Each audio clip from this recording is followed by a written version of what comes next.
Hello, this is for most League of Legends players. I figured I'd make a kind of a vlogish video. I browse League of Legends subreddit a lot, and the thing I see most about people and nerfs is they always assume that everything has to be because of solo queue, but that is the worst possible way you nerf a champion, also by win rates. When I go into discussions, I normally tend to be a bit biased to not nerfing as opposed to actually nerfing, and that's because when I played StarCraft 2, a lot of lower league players had trouble with certain timing pushes, certain strategies. I think when I started playing StarCraft 2, I was bronze, and I worked really hard to get up to masters. And the thing that I realized through that journey was, in general, lower players will want everything nerfed that they can't handle. I'm not saying nerfs are bad. Nerfs are obviously good when applied correctly. I believe, my memory's a bit fuzzy here, but when I first started, Reapers were incredibly strong for Terran. Reaper timing attacks got out before Queens, and that's when that factory change came in, but that was a problem that came up from above pro players, and then went all the way down the ladder, and that's exactly how League of Legends should and is balanced. But a lot of people on the subreddit also think that, I'm not sure if they think that or if they're not just acknowledging it, but the Korean scene should be the biggest place for Riot to look at the game. I'm not trashing NA, I'm not trashing EU, but other than gameplay styles, I mean, right now we're in that Korean meta of fast push, get towers, but there's so much more to esports than that. Koreans have like 10 extra years of coaches, analysts, taking it a lot more seriously than us. And I'm not trashing players either. I admire the dedication they put in. I mean, I was only an amateur player in StarCraft 2, but I went to like local tournaments, and that was even tough to prepare for that. But in general, like we had that York discussion today where I posted a couple biased that York was fine, which he isn't. I'm not saying Yorick doesn't need to I don't think he needs a rework. I think he needs nerfs and buffs across the board. I think he needs nerfs to his sustain, kind of. I think he needs nerfs to his mana cost, so his mana cost should increase.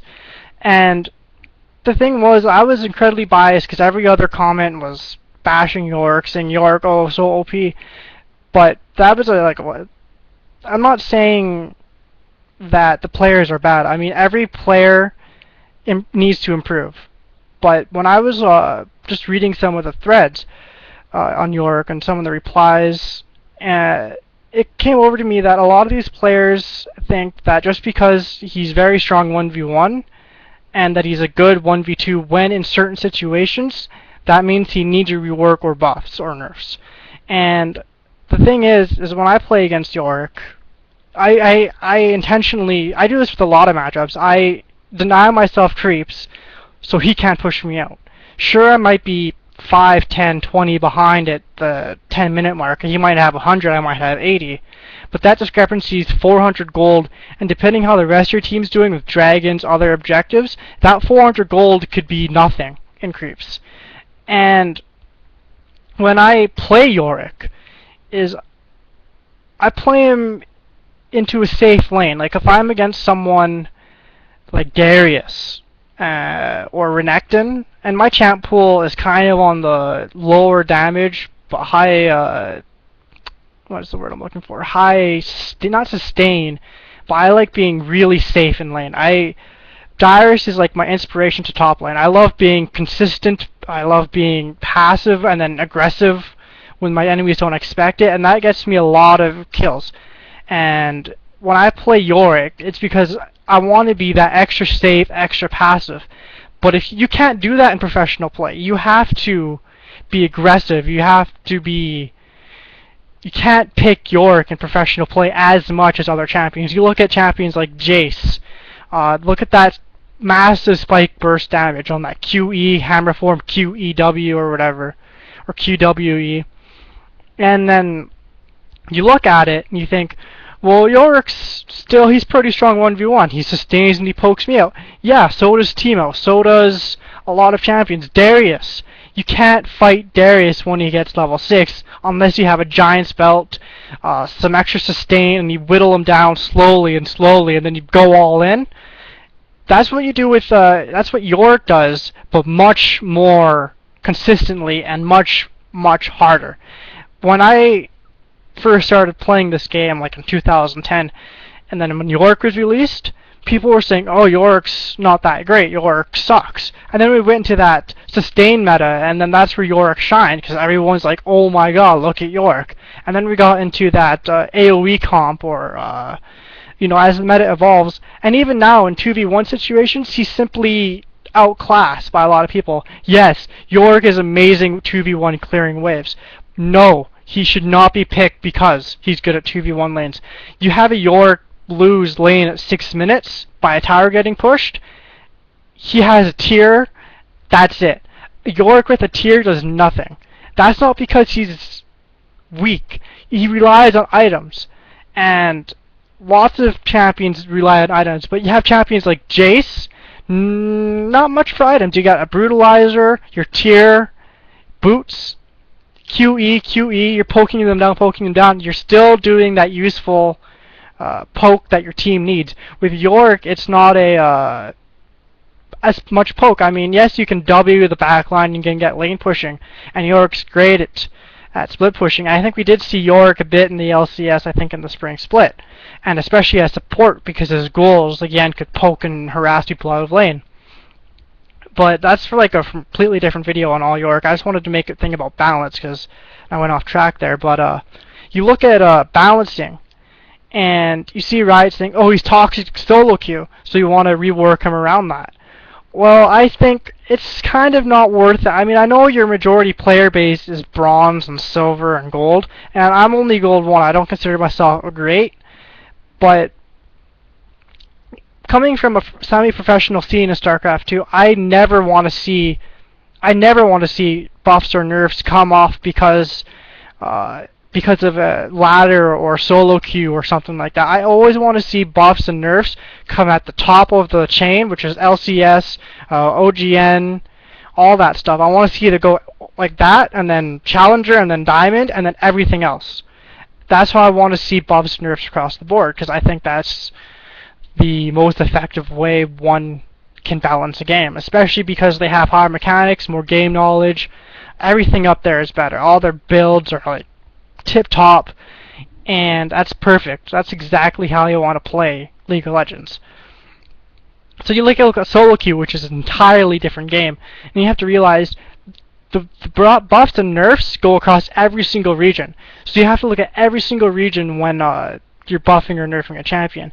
Now, I don't know much about the Korean scene. I only started watching OGN a couple weeks ago, and I've been trying to catch up on all the meta shifts and all that they've gone down there.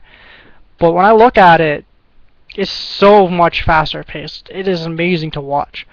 And you don't get champions like York or Gangplank or some other, questionable need farm to do good champions. And then I think the biggest thing here is the challenges we face as a community is acknowledging that Korea needs to be the top of the food chain here for buffs and nerfs. And I'm sure Riot's definitely taking a look at the Korean scene because they are obviously the highest. And when you get games like StarCraft 2, where, Koreans are still dominating that scene pretty well. I mean, the nerfs and buffs never want to be because a bronze player can't stop a Void Ray rush. Because that timing on that Void Ray takes away so many strategies away from professional play. Like a Void Rush or a Void Timing Rush with a few gateway units or something like that. And they're entirely different genres anyway, so balancing is kind of a lot different between the two.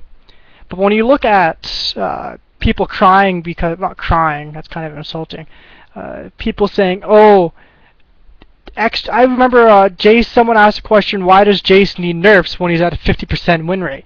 Win rate does not mean anything for solo queue or LCS. You have to take a look at their kits, what the damage does, how they utilize that damage. Jace dominates in poke. He has amazing damage, amazing utility, amazing disengage, amazing, like, lots of stuff. And that's why he needs a nerf, and that's why Riot's probably going to nerf him, is because that damage, that poke, that utility he brings to a team, is he outclasses so many champions that Jace right now is a pick or ban. And that's not too awful. I mean, Shen used to be a pick or ban, and then you saw kind of some nerfs on his cooldown, but he's still a pick for a lot of teams. Like Darius' Shen is great. You saw Boy play Shen at MLG this weekend, and they're still doing great with these champions. And I really, I respect that when they buff a champion or nerf a champion, is it comes within the LCS or, it comes off that LCS, what can we do, because pro players are abusing these mechanics. And I'm not saying abusing badly, I'm saying these pros understand the game so well that the champions they pick and they utilize those champions so perfectly that Riot has to change numbers on them. And that's not a bad thing, that's not but I'm kind of rambling off here. So I want to get to my main point about balancing and changes to numbers and why reworks, because a champion is not as good, is bad. Like I said again, I'll say it over and over, is OGN needs to be that top that we have. That's where our bar should be set for buffs, nerfs, and changes. Once we get to that, then we can focus on what will have its impact on these other professional scenes and solo queue. And at the end of the day, I know there's 50% of the player base in bronze or silver. Is how can we make these changes affect the professional players, but not have a drastic change on the lower leagues? I'm pretty sure if you changed a lot of these champions, bronze and silver, you'd see a massive shift in the champions they play. Like right now, lots of people joke that Amumu, Shen, and Malphite are 3 banned champions. And then you kind of laugh and say, oh, if you don't ban them, someone will take him in feed because they get all angry. And you take someone like Jace and you nerf him to the ground, or you take someone like Yorick and you say, okay, we'll buff him or nerf him, is players will kind of say, well, it's not too bad of a deal. And then you get players that have gotten to platinum abusing these mechanics, they will fall down to gold, or they'll probably stay at platinum because they've been playing there so long and their mechanics are still good. But a lot of players, their skill level will drop. I know a lot of players in StarCraft 2, some of my friends even, when I got up to Masters and they started playing Zerg after I was playing Zerg, is they got up to gold by abusing Zerg's macro and just playing safe. And as soon as a couple Zerg buffs, or nerfs, came across, is they dropped back down to silver. And they said, well, Zerg sucks, I'm not going to play it anymore, I'm going to go to whatever new super OP is right now. So when Riot decides that we need to rework a champion, they probably have all the data, and I'm probably just being a bit too cautious here.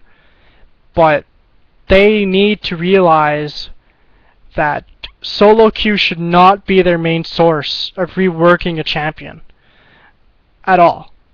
It's just solo queue. It's an entirely different game, and it reflects into the professional scene. Reworking Yorick doesn't mean he's going to get played at professional play. Reworking Yorick could mean this diamond player is now maining Yorick instead of whatever the hell he's maining. That means that Yorick in the LCS right now can never be picked up again, depending on the rework. That's bad, and you have to take a look at that and say, how will it affect professional play before solo queue? That's what they say. When they say, when Xenoth, I think that's his name, I kind of forgot how to pronounce it already, when he said that it's detrimental to 1v1 situations, very rarely are we seeing 1v1 situations right now. Everything is 2v1 shove fast, and that demolishes Yorick. That's like the second biggest counter other than ganks. And then he says it's too annoying for 1v1 players. Well, At lower leagues, then yeah. But when I play Gold 1 and I get a York that's Gold 1, we're equal skill. Like, completely equal. 9 out of 10 times, we're both making mistakes. That means York pulls ahead, and then 2 minutes later, I get a kill on him because he derped and walked into my tower and I stunned him. That's gold. I mean, I can't even imagine what would happen if you say York can no longer sustain or poke, and then have nothing like staple about him other than ghouls. Like, the whole thing of York is that he needs those poke and sustain. If you made it so is W increase mana per level, you would probably be changing him quite a bit.